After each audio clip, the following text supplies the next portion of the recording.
Thank you, and good morning, Sabah al-Khair. So thank you, Father Kale, Abuna Kale, for organizing this, and Villanova University, and all the sponsors. I think it is important. I think in Europe there is more discussion about relations between the various religious communities, not only in the Middle East, but also in Europe. I don't know what's happening in the U.S., so I won't make a judgment. But organizing such a conference is really a step forward in, I would say, enlarging the discussion about the issues. When Father Kale asked me to write or to talk about the topic, and since I'm an expert on so many things, I really wondered, what would I do? Where would I begin? So I went to two Israeli Jewish bookstores, old bookstores, and I picked up there Jacob Landau, a book on Arab theater and stage, something like that. And then I picked up Haywood literature in some other bookstore. But what was interesting about the owner of the place where I picked up Jacob Landau's book, I told him,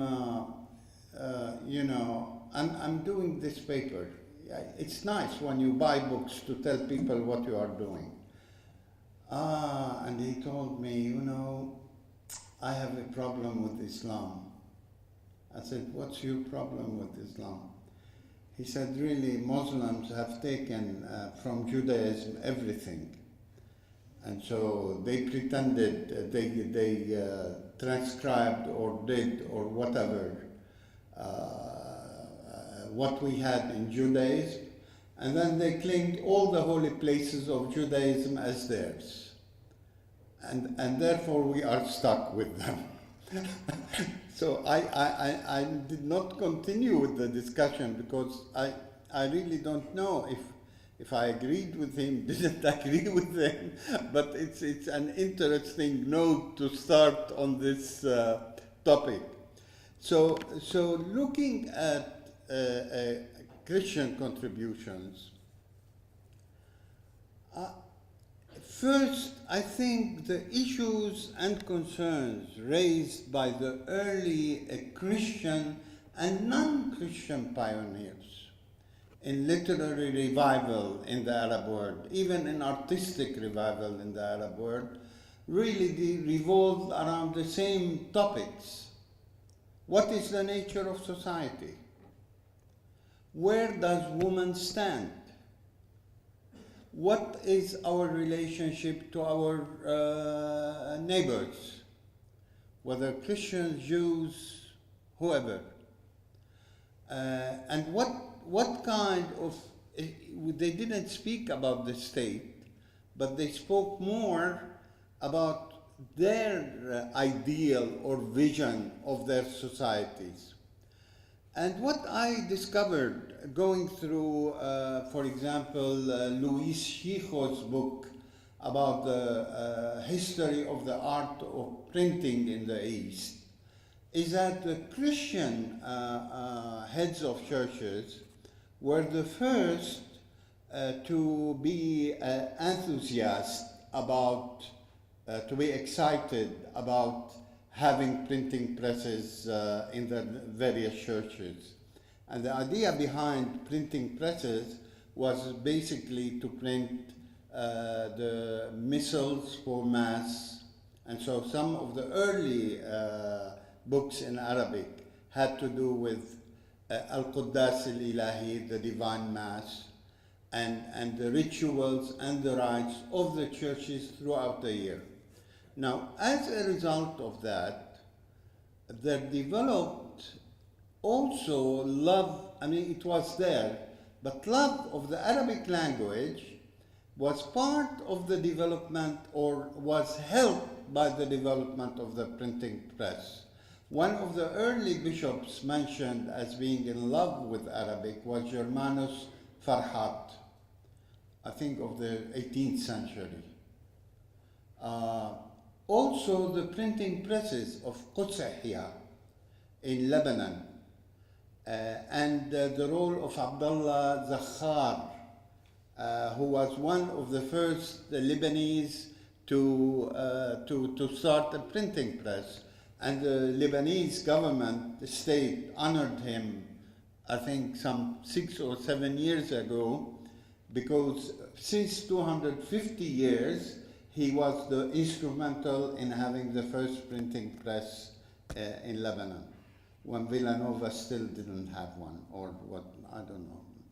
But the idea here is that it was a kind of existentialist love for Arabic and for the patrimony that is Lebanon, that is Egypt, that is Palestine, that led people, irrespective of their religious backgrounds, really, to start looking and writing and arguing for the kind of society they wanted to see. Of interest, I'm not going to read the paper because it's too long, and I know Professor Moderator will kick me off very quickly. But when I was writing the paper, I went to my dentist as I'm looking for this quote. And I said to my dentist, who's Muslim, I said, I'm writing this paper on Christian contributions, Arab Christian contributions to Arab literature, Arab-Islamic literature, and so on. I said, what a title. I said, what do you mean, what a title? He said, but you Arab Christians, you are part of the society. So why? I said, because we want to remind our brothers and sisters in our society that our love for the literature and for the language is not something that is done because we want to reaffirm. It's something that is done because we were there. And one thing that I discovered here is that in a discussion on Amin al-Rihani, who's a Maronite, the discussion between two Lebanese intellectuals recently about 2-3 years ago, was whether Amin al-Rihani was really a Maronite who all of a sudden saw the good things in Arabism and started defending Arab nationalism and Arab causes. And the response of another intellectual was, don't forget that Boutros el-Bustani, who is a Maronite, and also the Maronites of Jabal Lubnan, the Mount of Lebanon, were really the first to come out with defense of the Arab language, and not only defense of the Arab language, but they were the ones who started with newspapers, started with dictionaries, started with all kinds of Arabic writings. And in fact, when I sent my paper to Arda Ghazarian, who is here, who is studying at Villanova, she wrote me back a short sentence saying, oh, some of the names you have mentioned really struck a note in me because I learned about them in my high school. And as she said that, I remembered that I myself learned Arabic grammar from no other but the Maronite Ash-Shartuni. You know Ash-Shartuni. All of us here who have learned Arabic know Ash-Shartuni. So it wasn't because we wanted to impress Muslims that we are bona fide Arabs. It was because we were Arabs. We were in our roots. And it wasn't, and there I disagree with some people, and it wasn't also because we wanted to impress those Westerners who have power. Now China has a little bit more power these days, but it wasn't because we wanted to impress these Westerners that we are really, Arabs, and therefore we are supporting the Arab nation. No, it was because we actually believed that our future, our culture, our environment is really Arabic environment. And that we are as much entitled to being Arab, even with a name like Bernard Sabella, as anyone else. And we took pride in this. We took pride in this. And the printing presses is an example. And one other thing is when George Antonius wrote his famous book, Arab Awakening, in 1938, he put an ode, epigraph on his book, said, "Arise ye Arabs and awake, تنبهوا واستفيقوا أيها العرب." And I looked at the whole of Yazigi. This was written by Yazigi. And in that he says, "O noble company of Arabs, ye, my pride and boast over every company, long have I chided your carelessness and sloth, yet not as one that might despair or loathe, but candidly as if to wake a friend, unconscious of fast perils that impound." And the richness and the wealth of the contributions of the early, I would say, pioneers was also reflected and became part of the discussions that went on with the Afghani group in Egypt, including Qasim Amin and liberation of women. So Boutros el-Bustani, for example, some 40 or 50 years before Qasim Amin, wrote about the need to educate women. And came Qasim Amin, who studied law in Paris, and came out with his well-known book on Tahrir al-Mar'ah, the liberation of women. And that was, I think, in 1899. And I still remember that when I was in high school, we used to read Qasim Amin and the need to liberate women. Now the question maybe today is turned, would a woman who wears a scarf is not liberated? I'm not sure. She may be more liberated than I am. But the scarf is not an indication. The scarf is not an indication of liberated or not liberated. In fact, some use the scarf to be ultra-liberal in their social relationships. And this happens all over. But still, the question is, what kind of a society do we want? As I was researching this paper, one thing that I didn't know absolutely nothing about, two things really, is acting in the Arab world. And acting in the Arab, I used to hear my father speak about Naqash, Marwan Naqash, Badi' al-Masabini, you know, and all other Yusuf Wahbi, who's not a Christian, by the way, but Yusuf Wahbi, and Egyptian troops acting troops that used to visit Palestine. So what did Marwan Naqash did? Marwan Naqash is a Lebanese, I'm not sure Maronite or a Greek Catholic or whatever, but Marwan Naqash started his own theater at home. And that was picked up by schools. So schools encourage their students to mount plays, stage plays.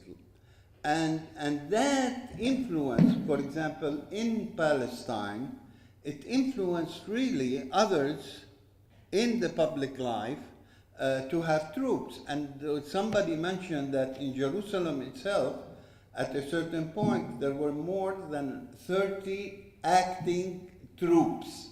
Now, they were not as good as the acting troops that developed in Egypt. And that the Maronite Lebanese had a very important role in developing. Similarly, when the issues of Afghani, Muhammad Abdo, and the others were being discussed, there were three developments, important developments, and that is the founding of Al-Ahram newspaper by the brothers Takla, which is ongoing till today, and Al-Hilal, which was done by George Zidane, and Al-Muqtataf, which was done by Ya'ub Sarruf and Faris Nimr. And these three magazines and journals, and we're not talking now, we're talking about 100 more years, 120 more years back. And these three magazines, newspapers, were not only discussing some of the issues that the intellectual leadership were talking about, but some of them, like Georges Zidane, like Sarrouf's magazine, were also saying what is happening in Europe in terms of science developments, in terms of art development, and so on. So they were really people who were on par with the developments in Europe. Now, some people, my daughter wrote me, she said on this paper, she said that I like that you are saying basically in your presentation that Arab Christians are doing it not because they want to impress the West, but they are doing it because they are part and parcel of their societies. And I said, certainly. Why would we do it? I mean, with all due respect to the great Western civilization, and I and many Palestinians and Arabs are products of the educational system, especially of the USA. Still, I mean, we feel we belong to our societies. We don't have this. I would say split in identity. Now, where we come to, let me before coming to this to talk about Youssef Chahine.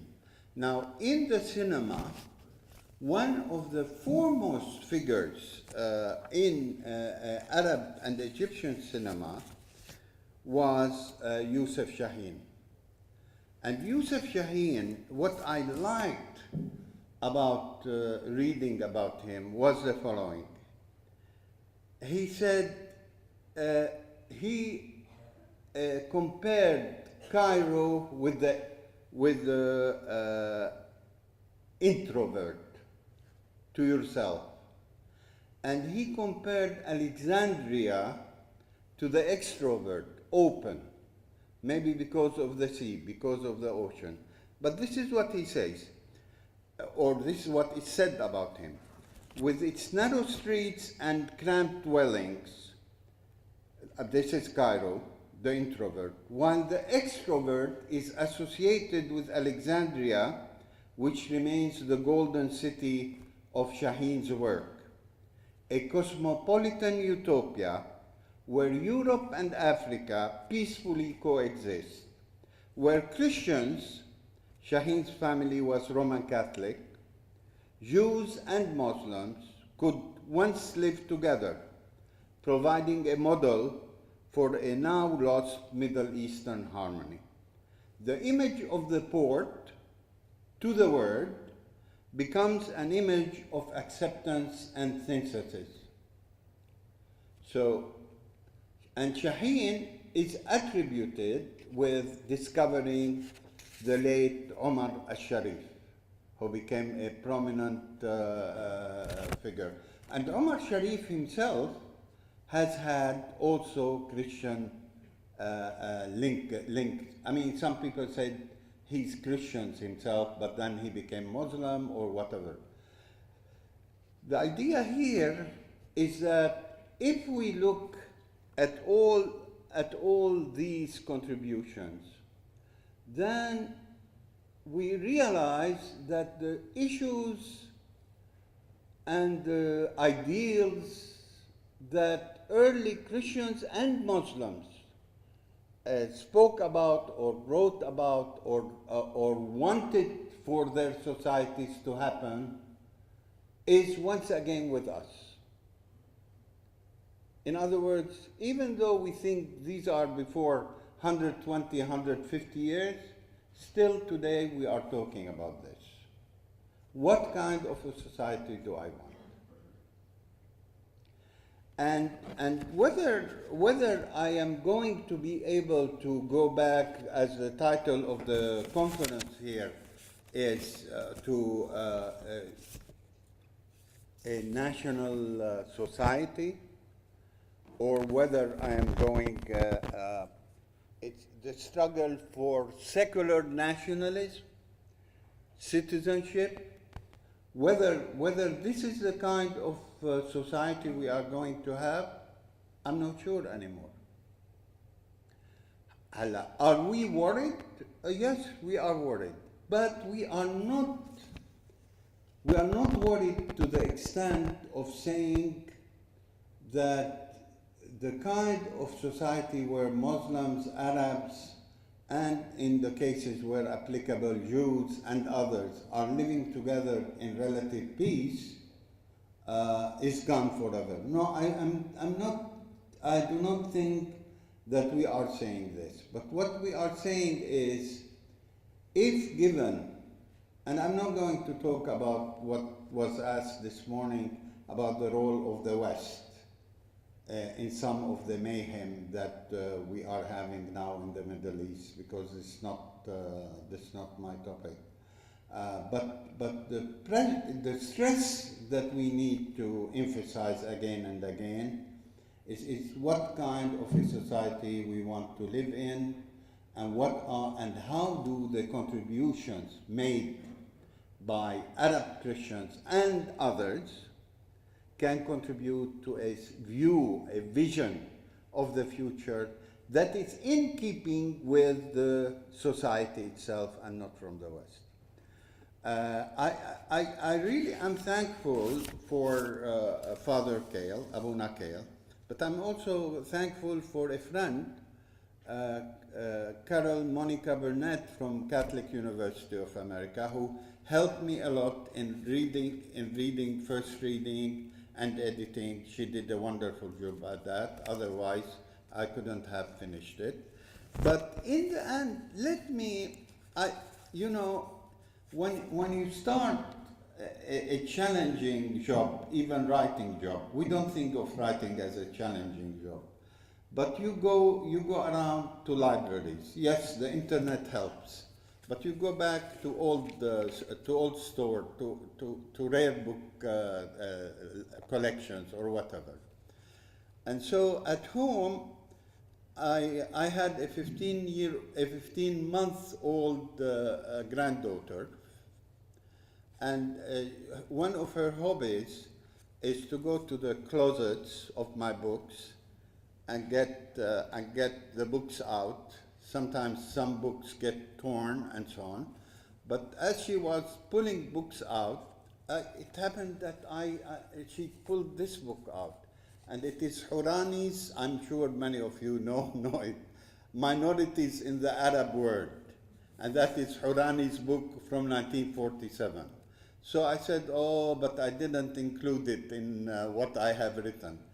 But I was interested, and maybe it's apt to read this, because he wants to explain why there are minorities in the Middle East. What is the reason for having so many minorities?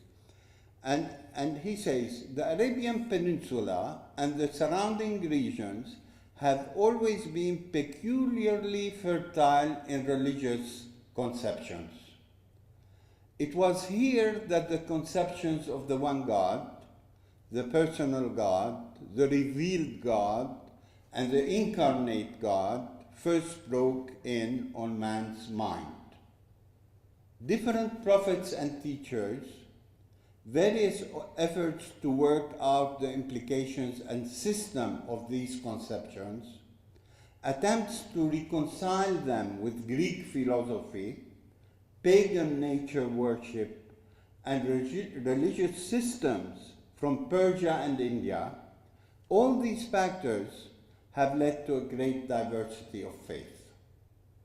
The same intensity of affirmation and denial which caused this diversity also ensured that each of the faiths should find adherents who clung to it through the generations. And let me conclude by saying that as a Christian Palestinian, or as a Palestinian Christian, I'm proud of being a Christian, but I do not want to be put in the corner being a Christian. I want to be part of the society. So I don't want to close into myself. I want to open up to others. And so the arguments of Rihani and Farah Anton, for example, Farah Anton speaks about tasahul wa tasamuh, not reconciliation exactly, but opening up to others, accepting others, okay? And I want to live in a society, irrespective of how the government works out, in which I can accept others and others can accept me. And I am a little bit optimistic that we have that, for example, in Palestine, in the Holy Land. Yes, what is happening in Syria, yes, what is happening in Iraq is problematic, but I think there is an example also in Lebanon, in spite of all the difficulties and variations, that all point to the possibility of a future that is different. And it is, I think it would be a mistake of looking at the Middle East as a backward, hopeless situation where only people are fighting each other, not loving each other, not caring about each other, you know, which is really a generalization. We were visited a couple of months by a student of ours at home who is in Canada. She's Palestinian Christian. And her children, who are now grown up, love Canada. But she herself told us, I always questioned, why did I end up going to Canada? Why did I have to be an alien in really an alien society? And this is how many people feel when they come to the US. Yes, they do great in business and so on. Back home, even if you are poor, and a friend of mine told me the other day, I haven't seen homeless people around here in Jerusalem. I say, well, because basically the family, whether it's a Muslim family or a Christian family, takes care of its members. And they don't let their members go out and sleep in the cold or in the heat. So I think with all the minuses that the media, especially in the US, puts on or projects on the Middle East and on us, different communities in the Middle East, of how stupid, how naive, how narrow, how fanatic. I know generalizations are always bad, as my sociology professor in the first introductory course told me. But the impression you get is that people in the US are way absent intellectually of what goes on in the Middle East. And it is not simply, and I want to emphasize this, it's not simply Muslim against Muslim, or Christian against Muslim, or Jew against Muslims. It's a struggle on how we are going to maintain living together in the Middle East in spite of our differences. And if we are lucky, how we make of our differences a way forward rather than to get stuck with these differences. Thank you very much.